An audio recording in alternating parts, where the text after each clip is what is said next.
Bismillahirrahmanirrahim. Assalamualaikum warahmatullahi wabarakatuh. Alhamdulillahi rabbil alamin. Assalatu wassalamu ala nabiyyina al-karim wa ala alihi wa ashabihi wa man tabi'ahu bi ihsanin ila yaumiddin. Jamaah salat subuh yang insyaallah rahmatul Allah Subhanahu wa taala. Kembali kita memuji kehadirat Allah Subhanahu wa taala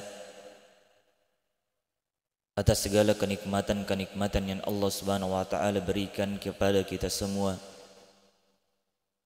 Serta selawat dan taslim senantiasa kita curahkan kepada nabi kita Nabiullah Muhammad sallallahu alaihi wasallam, kepada seluruh sahabat-sahabat beliau, keluarga-keluarga beliau, serta mereka yang senantiasa berjalan di atas sunnah beliau sampai hari kiamat kelak. Hadirin rahimani wa rahimakumullah ta'ala jami'an. InsyaAllah pada subuh hari ini kita akan melanjutkan pembahasan kitab kita dari Kitabul Jami' yang ditulis oleh Imam Al-Hafidh Ibnu Hajar Al-Asqalani rahimahullahu ta'ala, di mana kita masih berada di dalam hadis pertama dari kitab ini, yaitu bahwasanya ada 6 hak sesama kaum muslimin yang patut untuk kita tunaikan. Dan kita sudah menyebutkan 4 hak. Yang pertama adalah senantiasa menyebarkan salam sesama kita. Yang kedua adalah apabila kita diundang maka kita memenuhi undangan saudara kita. Dan yang ketiga adalah apabila saudara kita meminta untuk diberi nasihat maka kita memberikan dia nasihat.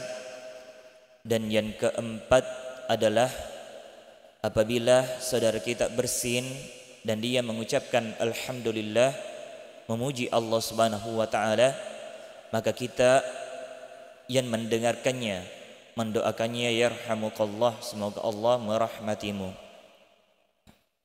Kemudian kita akan masuk kepada hak yang kelima, yaitu wa idza marida fa'udahu.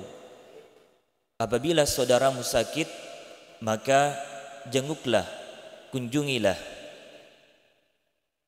Begitu banyak faedah yang dijelaskan oleh Nabi kita Muhammad SAW. Tetapi dari sini kita bisa mengambil pula suatu pelajaran yang sangat penting, bahwasanya bagaimana ajaran agama Islam ini yaitu sangat menjunjung yang namanya kita saling mencintai karena Allah Subhanahu wa taala.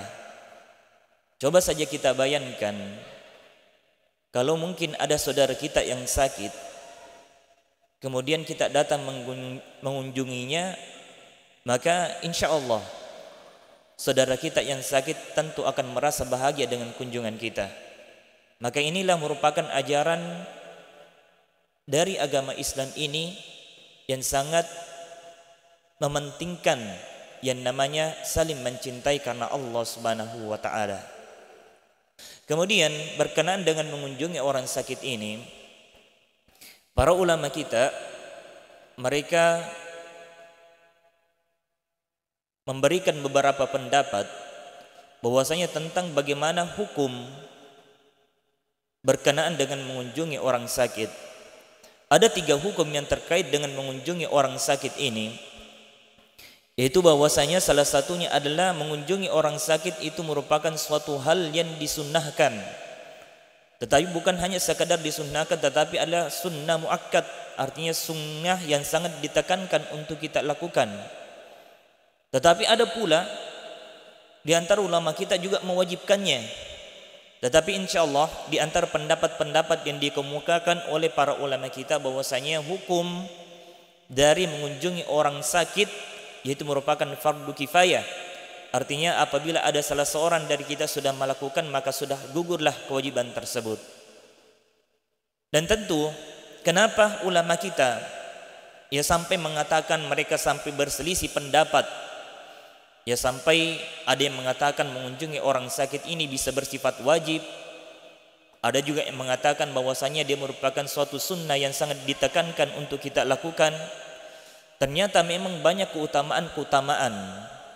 Ya banyak keutamaan tak kalau kita mengunjungi orang sakit. Logikanya seperti ini jamaah yang dimuliakan oleh Allah Subhanahu wa taala. Terkadang kita itu kalau misalkan ada pekerjaan ya atau ada suatu bisnis dan kita tahu bahwasanya bisnis ini keutamaannya itu akan memberikan keuntungan yang banyak bagi kita, maka tentu yang akan kita lakukan, kita akan bersemangat ya untuk mewujudkan bisnis kita karena ada keuntungan, ada keutamaan berupa keuntungan yang akan kita dapat. Maka begitupun dengan mengunjungi orang sakit ini, Nabi kita Muhammad SAW memberikan kita keuntungan berupa keutamaan-keutamaan. Ya, keuntungan berupa keutamaan-keutamaan yang nantinya yang akan kita tuai, yang akan kita peroleh di kehidupan akhirat kita.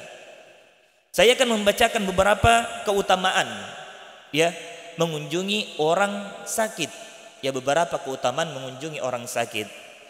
Yang pertama, bahwasanya tak kala seorang hamba itu mengunjungi orang sakit, selama dia berada di tempat ataupun di rumah sakit, di kamar dari rumah sakit tempat orang sakit tersebut, maka orang yang mengunjungi orang sakit itu maka dia akan senantiasa berada pada rahmat Allah Subhanahu wa taala. Apa itu rahmat dari Allah Subhanahu wa taala? Artinya dia akan senantiasa dicintai oleh Allah Subhanahu wa taala. Dan tak kala Allah Subhanahu wa taala yang cinta kepada hambanya, itu urusan-urusan dari hamba tersebut itu akan selalu dimudahkan oleh Allah Subhanahu wa taala. Sebuah hadis yang diriwayatkan oleh sahabat yang mulia Jabir bin Abdullah, bahwasanya Nabi kita Muhammad sallallahu alaihi wasallam bersabda, siapa yang menjenguk orang sakit, ia akan masuk ke dalam rahmat Allah Subhanahu wa taala. Dia akan senantiasa dicintai oleh Allah Subhanahu wa taala. Jadi ini keutamaan yang pertama, bahwasanya orang yang senantiasa mengunjungi orang sakit, ya dia akan senantiasa dirahmati oleh Allah Subhanahu wa taala.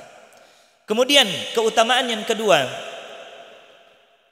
bahwasanya juga orang yang senantiasa mengunjungi orang sakit itu, dia akan senantiasa didoakan kebaikan oleh para malaikat-malaikat Allah Subhanahu wa taala. Begini jamaah yang dimuliakan oleh Allah Subhanahu wa taala. Malaikat Allah Subhanahu wa taala itu salah satu sifatnya yang disebutkan di dalam Al-Qur'an adalah ya'sunallah wa yaf'aluna ma yu'marun. Adalah sifatnya dari malaikat itu adalah la ya'sunallah, dia tidak pernah bermaksiat kepada Allah, wa yaf'aluna ma yu'marun, dan mengerjakan apa yang menjadi perintah dari Allah Subhanahu wa taala. Dan kalau yang mendoakan kita adalah makhluk dari Allah Subhanahu wa taala yang mulia, yang tidak pernah bermaksiat kepada Allah Subhanahu wa taala, senantiasa melakukan apa yang menjadi perintah dari Allah Subhanahu wa taala, maka insyaallah doanya itu sangat mustajab. Dan kalau kita ingin didoakan oleh malaikat Allah Subhanahu wa taala, maka salah satu caranya adalah kita senantiasa mengunjungi ya orang-orang yang sakit, apalagi orang yang sakit itu adalah kerabat kita, tetangga kita, atau mungkin orang yang tinggal di lingkungan kita. Apalagi mungkin kita di sini kebanyakan kita adalah pendatang. Ya, jadi kunjungan kita kepada saudara kita yang sedang sakit itu sangat berarti baginya. Jadi itu keutamaan yang kedua. Kemudian keutamaan yang ketiga, bahwasanya pula menjenguk orang sakit ini bisa menjadi sebab biasa seorang itu dimasukkan ke dalam syurga Allah Subhanahu wa taala.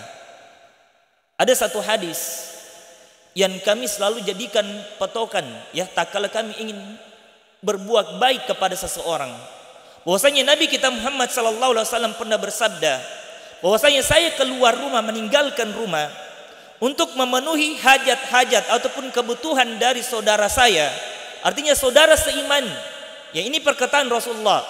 Jadi Rasulullah sallallahu alaihi wasallam mengatakan, saya keluar rumah untuk memenuhi kebutuhan saudara saya, itu lebih saya cintai dibandingkan saya beriktikaf.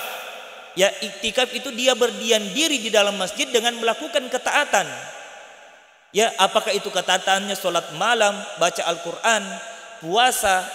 Itu Rasulullah SAW lebih cintai dia keluar rumah untuk memenuhi hajatnya saudaranya dibandingkan beriktikad di dalam masjid selama 1 bulan. Jadi bayangkan betapa besarnya pahalanya, ya, orang-orang yang keluar di rumahnya dengan hajat untuk menjenguk saudaranya yang sedang sakit. Maka tidak salah dikatakan bahwasanya amalan yang bisa memasukkan kita ke dalam surga salah satunya adalah senantiasa kita mengunjungi orang-orang yang sakit. Ya, kemudian itu beberapa keutamaan. Kemudian kita akan pindah beberapa faedah yang dijelaskan ataupun beberapa hukum yang terkait dengan mengunjungi orang sakit. Bagaimana kalau misalkan yang sakit itu seorang wanita dan yang ingin mengunjungi adalah laki-laki, ataupun kebalikannya, seorang laki-laki yang sakit yang akan mengunjungi adalah wanita.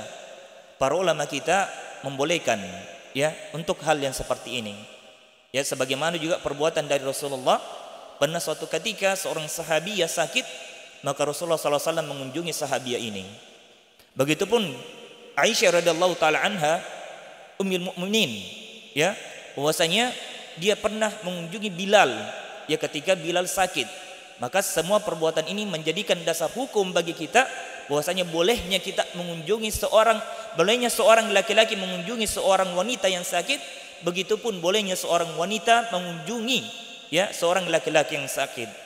Kemudian kasus yang berikutnya, bagaimana kalau misalkan yang sakit itu adalah orang yang tidak beragama Islam, anggaplah dia beragama Yahudi, ya, maka ulama kita mengatakan bahwasanya ini sangat dianjurkan untuk kita lakukan, karena juga ini merupakan sebagai bentuk dakwah kita, sebagai bentuk ajakan kita, bentuk dakwah kita mengajarkan bagaimana adabnya seorang Islam ini, bahwasanya walaupun, ya, kita berbeda akidah, tetapi kita memiliki adab, ya, untuk tetap senantiasa berbuat baik kepada setiap orang.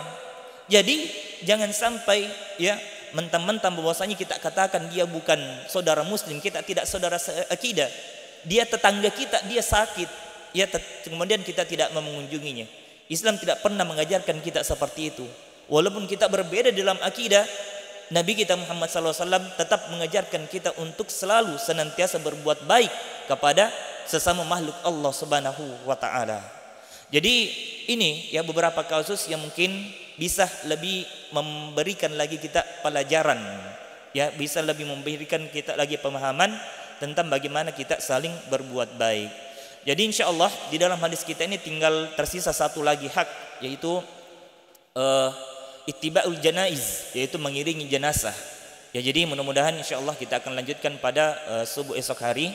Mudah-mudahan apa yang kami sampaikan pada subuh hari ini bisa menambah pemahaman kita, ya, bisa menambah thaqafah kita, ya, tentang bagaimana sih agama Islam ini, bagaimana kita bermuamalah, ya, kepada sesama kita, sesama makhluk Allah Subhanahu wa taala.